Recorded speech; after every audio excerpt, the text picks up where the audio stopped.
Bismillahirrahmanirrahim. Assalamualaikum warahmatullahi wabarakatuh. Perkenalkan, nama saya Asrifah dari Prodi Agribisnis Sore dengan NIM 019030001 Universitas Perwira Purbalingga. Dengan kesempatan kali ini saya akan mempresentasikan rangkuman atau review dari jurnal yang saya ambil dari materi yang diberikan oleh dosen pengampu. Materi kali ini berjudul Pengembangan Agrowisata Berbasis Ketahanan Pangan melalui Strategi Komunikasi Pemasaran di Desa Serang, Purbalingga.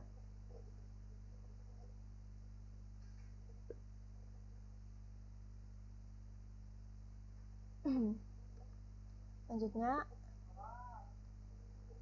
pendahuluan.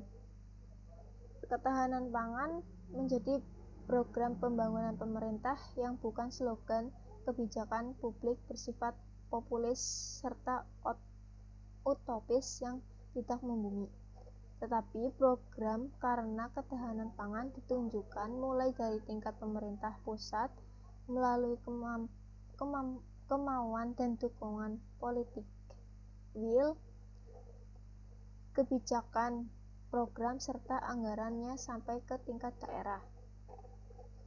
Menurut Undang-Undang Republik Indonesia Nomor 18 Tahun 2012 tentang Pangan, pada pasal 1 bahwa ketahanan pangan adalah kondisi terpenuhinya pangan bagi negara sampai dengan perorangan yang tercermin dari ketersediaannya pangan yang cukup, baik jumlah maupun mutunya, aman, beragam, bergizi, merata, dan terjangkau, serta tidak bertentangan dengan agama, keyakinan, dan budaya masyarakat, untuk dapat hidup sehat, aktif, produktif, serta berkelanjutan. Pasal 3 bahwa penyelenggaraan pangan dilakukan untuk memenuhi kebutuhan dasar manusia yang memberikan manfaat secara adil, merata, berkelanjutan berdasarkan kedaulatan pangan, kemandirian pangan, dan ketahanan pangan. Selanjutnya, Undang-Undang Nomor 41 Tahun 2009 tentang perlindungan lahan pertanian pangan. Menurut Undang-Undang Nomor 41 Tahun 2009 tentang perlindungan lahan pertanian pangan berkelanjutan pada pasal 1 bahwa ketahanan pangan adalah kondisi terpenuhinya pangan bagi rumah tangga yang tercermin dari ketersediaan pangan yang baik, yang cukup jumlahnya maupun mutunya, aman, merata, dan terjangkau. Kemandirian pangan adalah kemampuan produksi pangan dalam negeri yang didukung pelembagaan ketahanan pangan yang mampu menjamin pemenuhan kebutuhan pangan yang cukup di tingkat rumah tangga, baik dalam jumlah, mutu, keamanan, maupun harga yang terjangkau, yang didukung oleh sumber-sumber pangan yang beragam sesuai dengan keragaman lokal. Selanjutnya, permasalahan dalam pemberdayaan ketahanan pangan lokal. Terdapat permasalahan dalam pemberdayaan ketahanan pangan lokal, yaitu Kementerian Negara Riset dan Teknologi RI tahun 2005 sampai 2025 dalam buku putih penelitian, pengembangan, dan penerapan ilmu pengetahuan dan teknologi bidang ketahanan pangan tahun 2006 salah satunya menjelaskan bahwa kebutuhan nomor 1 kebutuhan pangan masyarakat lebih tinggi dari kapasitas produksi dalam negeri. Yang kedua, pengurangan luasan lahan pertanian produktif aktif akibat konversi penggunaannya untuk kepentingan non-pertanian. Yang ketiga, pola konsumsi yang masih sangat didominasi oleh beras. Upaya diversifikasi pangan masih terkendala oleh keterbatasan pengetahuan dan keterjangkauan. Nomor 4, pasokan pangan hingga tingkat rumah tangga sering terhambat sebagai akibat dari keterbatasan jaringan transportasi.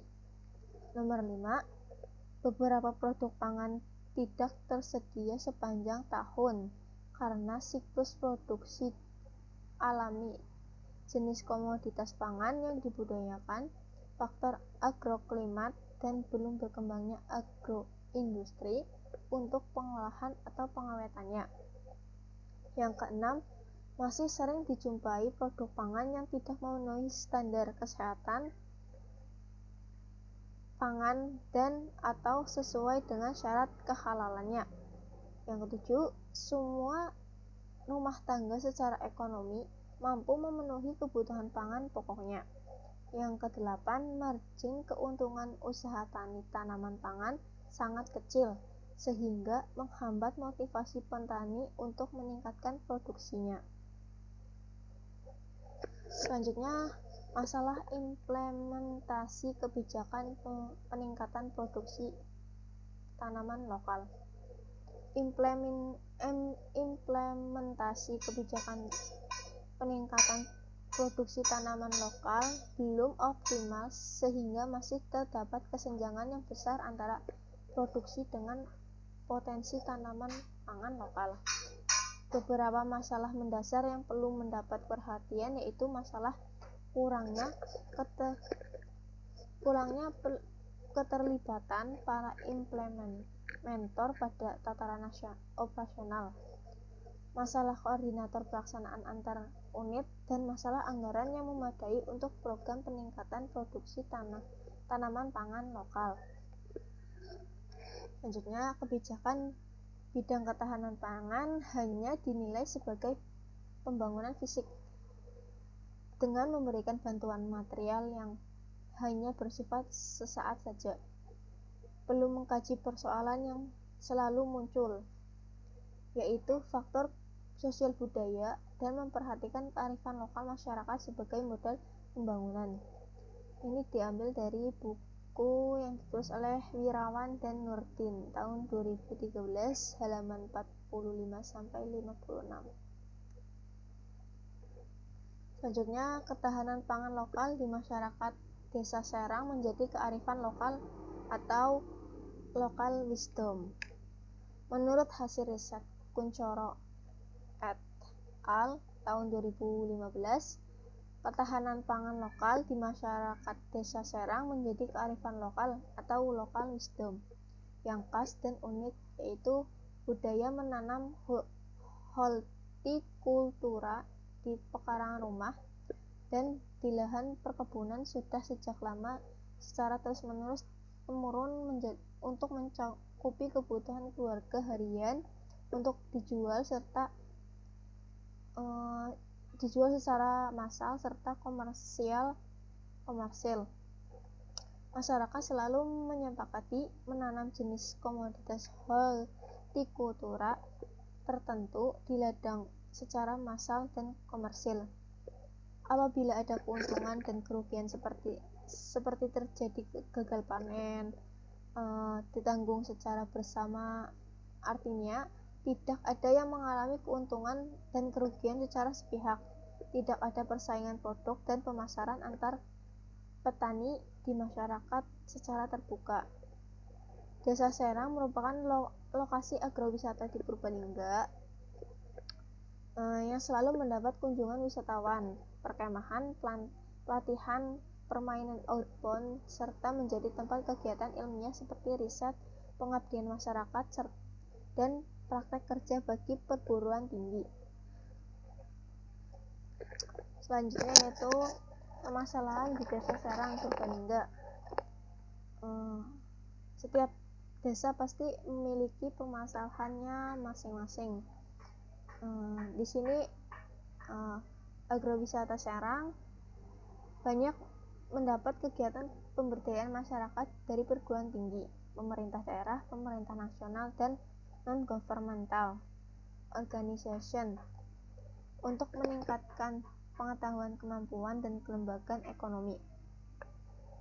Hasil studi lanjutan tahun 2016 menemukan beberapa permasalahan di Desa Serang, yaitu komunikasi permasalahan di Desa Serang, yaitu komunikasi pemasaran produk hasil panen hortikultura, terutama stroberi, masih bersifat monopoli. Dalam arti menjalin komunikasi jual beli antar petani dengan bandar, pembeli, dan tengkulak yang menguasai pemasaran sejak lama menjadi mitra para petani. Petani tidak memiliki keberanian untuk melakukan komunikasi pemasaran dengan pihak lain seperti memasarkan secara langsung ke pasar-pasar, mencari pembeli lain yang bisa menaikkan harga secara kompetitif. Masyarakat menjunjung tinggi budaya saling menghormati, menjalin hubungan baik serta kesetiaan bermitra dengan pembeli tetap yaitu tengkulak. Akibatnya petani dalam pemasaran produknya tidak dapat menentukan harga sendiri, tetapi menuruti harga yang ditentukan tengkulak. Jika terjadi harga turun secara drastis, maka petani hanya pasrah mengalami kerugian secara bersama. Pertanian hortikultur Desa Serang. Desa Serang memiliki letak wilayah di pegunungan dan komoditas hasil pertanian hortikulturanya sehingga menjadi kawasan agrowisata yang potensial dan prospektif. Desa Serang telah memiliki perusahaan bersama, yaitu Badan Usaha Milik Desa Serang Makmur Sejahtera atau BUMDes SMS, dengan unit usaha unggulan yaitu agrowisata yang menyediakan lokasi taman bunga, sayuran, stroberi, tempat bermain, warung makan, rest area, transit perlintasan akses jalur tengah Kabupaten Purbalingga ke daerah Pantura, khususnya Kabupaten Tegal, arah berkuda, perkemahan, outbound untuk pelatihan dan olahraga. Produk hasil sayuran dan olahan stroberi belum dapat dikemas serta dipasarkan secara kompetitif. Promosi, pelayanan pengunjung dan informasi agrowisata masih belum maksimal dilakukan. Dengan demikian, tempat agrowisata di Serang masih membutuhkan pelatihan dan pendampingan tentang manajemen organisasi, administrasi, pengolahan unit usaha dan keuangan, serta strategi promosi serta pemasaran. Strategi komunikasi pemasaran terpadu atau Integrated Market Communication Strategy. Desa Serang sebagai kawasan agrowisata berbasis ketahanan pangan membutuhkan strategi komunikasi pemasaran terpadu atau Integrated Marketing Communication Strategy.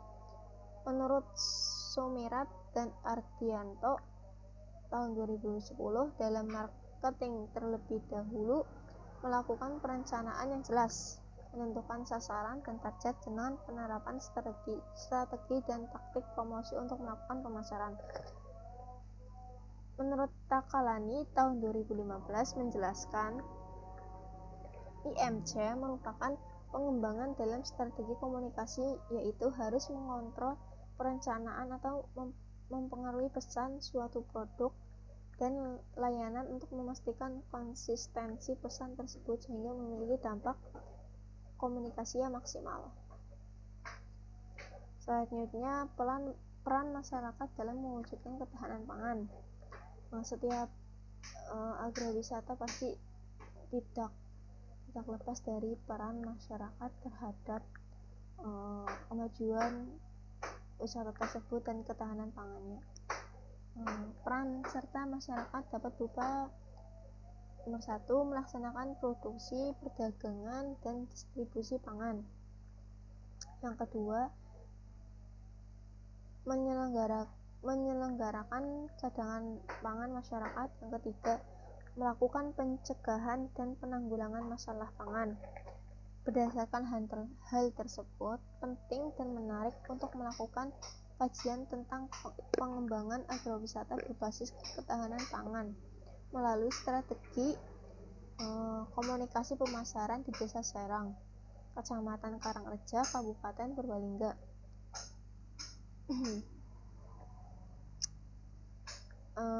Desa Serang ini menerima penghargaan Pakarti Utama 1 tingkat nasional pelaksana terbaik pemanfaatan halaman pekarangan pada tahun 2013. Masyarakat Desa Serang itu memiliki pengalaman yang menjadi budaya turun-temurun di bidang pertanian, hortikultura termasuk pemanfaatan pekarangan di sekitar rumah atau ketahanan pangan lokal. Ketahanan pangan lokal di Desa Serang memiliki manfaat untuk mencukupi kebutuhan harian keluarga dan menambah penghasilan dan daya tahan terhadap krisis ekonomi ketika harga-harga barang pokok naik serta ketika adanya gagal panen raya karena hama tanaman serta rendahnya harga di pasar. Jadi Desa Serang itu terbiasa dengan hal pertanian yang turun-temurun dengan tujuan itu untuk ketahanan pangan, untuk berbisnis dan agrowisata, sehingga ketika gagal panen mereka masih mempunyai pemasukan lain, yaitu dari agrowisata. Selanjutnya, pemanfaatan lahan pekarangan sebagai ketahanan pangan. Azhari menyatakan upaya membangun ketahanan pangan keluarga salah satunya dapat dilakukan dengan memanfaatkan sumber daya yang tersedia diantaranya melalui pemanfaatan ketahanan lahan perkarangan. Pemanfaatan lahan perkarangan memiliki potensi dalam menyediakan bahan pangan keluarga, mengurangi pengeluaran rumah tangga untuk pembelian pangan, dan meningkatkan pendapatan rumah tangga petani. Menurut Salim, salah satu upaya untuk meningkatkan ketahanan pangan dan gizi keluarga dapat dilakukan melalui pemanfaatan sumber daya yang tersedia maupun yang dapat disediakan di lingkungannya. Upaya tersebut dapat dilakukan melalui pemanfaatan lahan pekarangan yang dikelola oleh rumah tangga untuk mewujudkan kemandirian pangan.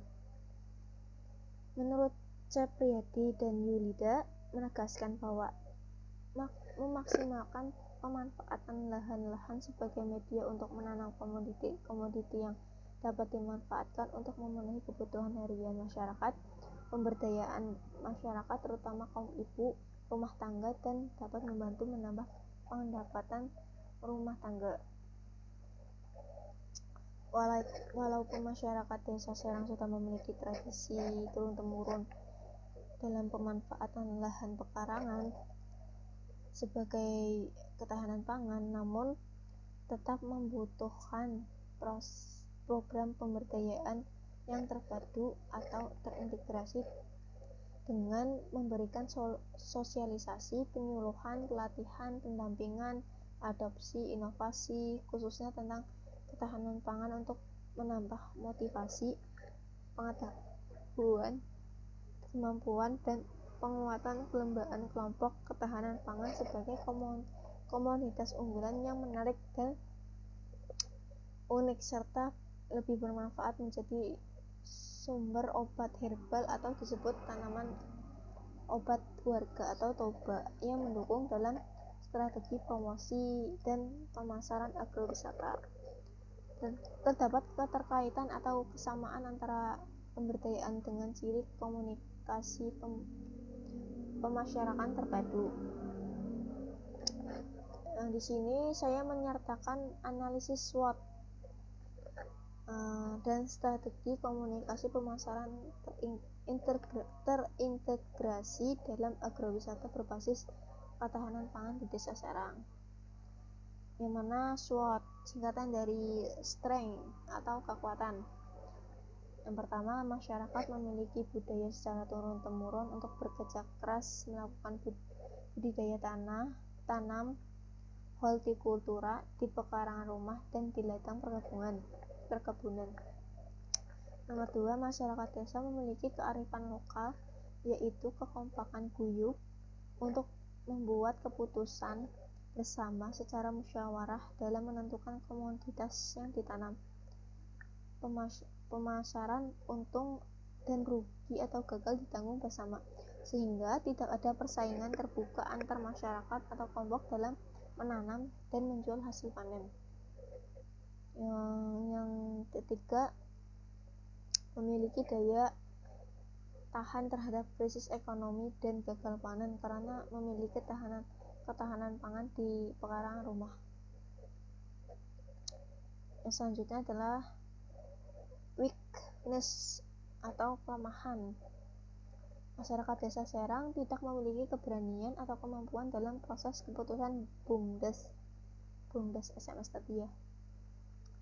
Yang kedua, masyarakat desa Serang berpendidikan relatif menengah SMP dan kecenderungan menikah di usia dini masih cukup tinggi, sehingga banyak yang tidak melanjutkan pendidikan formal. Jadi di desa Serang itu ya kurangnya pendidikan, karena rata-rata di sana itu pendidikannya ya menengah, hanya sebatas SMP lalu kerja kemudian menikah, jadi tidak banyak yang melanjutkan pendidikan formal. Terus belum dapat memaksimalkan hasil panen dan penduduk pengolahan menjadi produk makanan dan minuman yang diolah serta dikemas lebih menarik yang dapat memiliki keuntungan lebih besar. Yang keempat, masih lemahnya pengelolaan kepengurusan keanggotaan, keuangan, promosi, pemasaran, dan pengembangan unit usaha bagi kemajuan agrowisata dan BUMDes. Jadi pengelolaannya kurang maksimal dalam agrowisata tersebut. Selanjutnya, opportunities atau peluang. Yang pertama, desa Serang berlokasi di pegunungan dengan sektor agrowisata yang potensial dan prospektif dengan banyak kunjungannya. Hasil panen sayuran dan stroberi, tempat kegiatan pelatihan, perkemahan, studi banding, dan penelitian baik dalam maupun luar negeri, sehingga membuka kesempatan kerja, memacu produktivitas pertanian, meningkatkan penghasilan dan kesejahteraan masyarakat. Yang kedua, memaksimalkan banyaknya kegiatan pemberdayaan, pengabdian masyarakat, riset,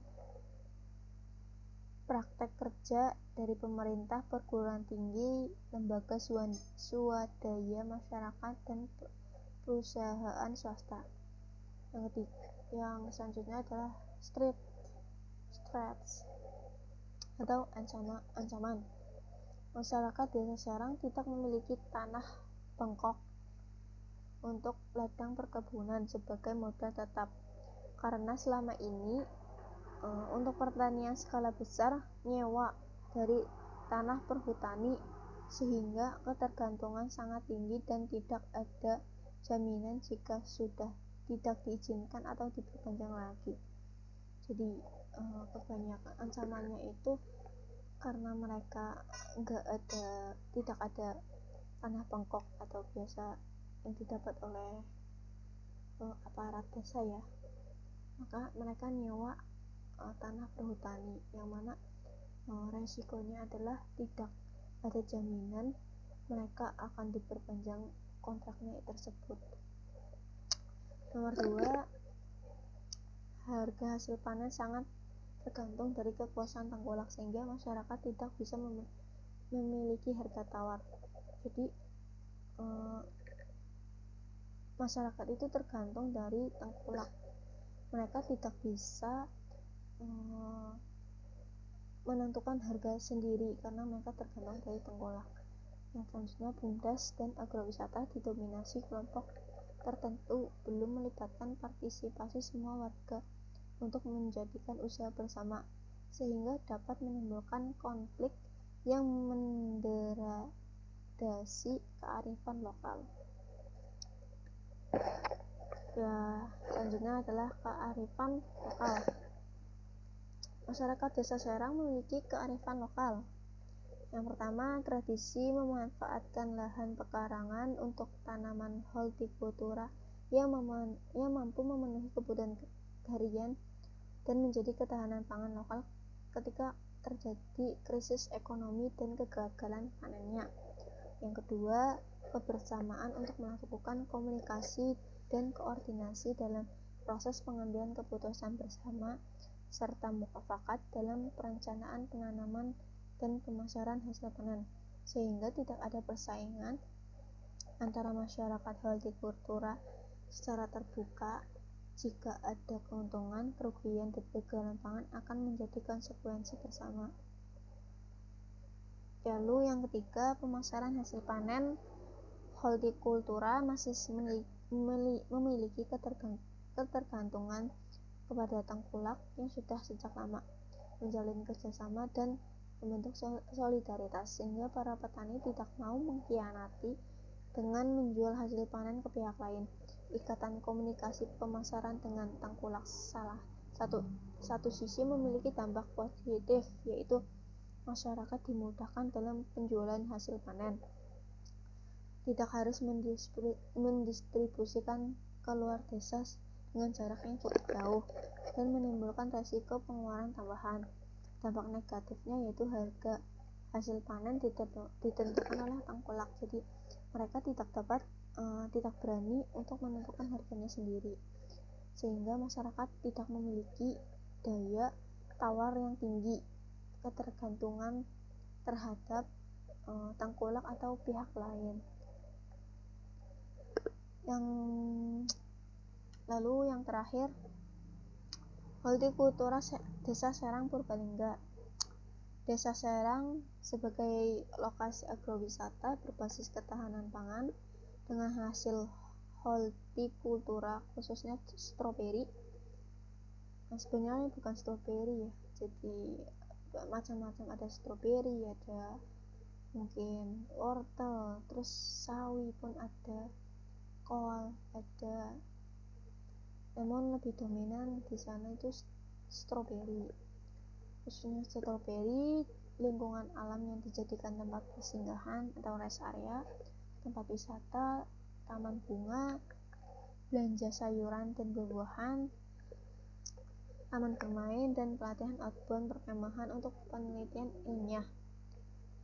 Agrowisata berbasis ketahanan pangan lokal memiliki potensi dan prospek yang menguntungkan, yaitu membuka pekerjaan, meningkatkan penghasilan dan kesejahteraan masyarakat, namun memiliki potensi adanya persaingan dan konflik yang dapat mendegradasi kearifan lokal disebabkan adanya dominasi pengelolaan agrowisata dan BUMDes, belum maksimalnya pengelolaan kepengurusan tempat wisata, promosi dan pemasaran, pelayanan publik, serta pengembangan unit usaha dan keuangan. Kemudian masyarakat yang berada di lokasi jauh dari tempat agrowisata kurang memiliki akses atau kesempatan yang sama untuk dapat berpartisipasi dan memanfaatkan agrowisata tersebut. Strategi komunikasi pemasaran terintegrasi di agrowisata Desa Serang yaitu membuka forum dialog, sambung rasa, dan sarasehan sebagai komunikasi partisipatif yang melibatkan semua pihak dan stakeholder, antara lain yaitu masyarakat, kelompok usaha, kelompok tani, pemerintah desa, pemerintah daerah, perguruan tinggi, dan lembaga swadaya masyarakat. Ya, sekian presentasi dari saya. Kurang lebihnya mohon maaf jika banyak kekurangan. Mungkin saya Asrifah Prodi Agribisnis sore dengan NIM 019030001. Izin pamit. Salam entrepreneur. Wassalamualaikum warahmatullahi wabarakatuh.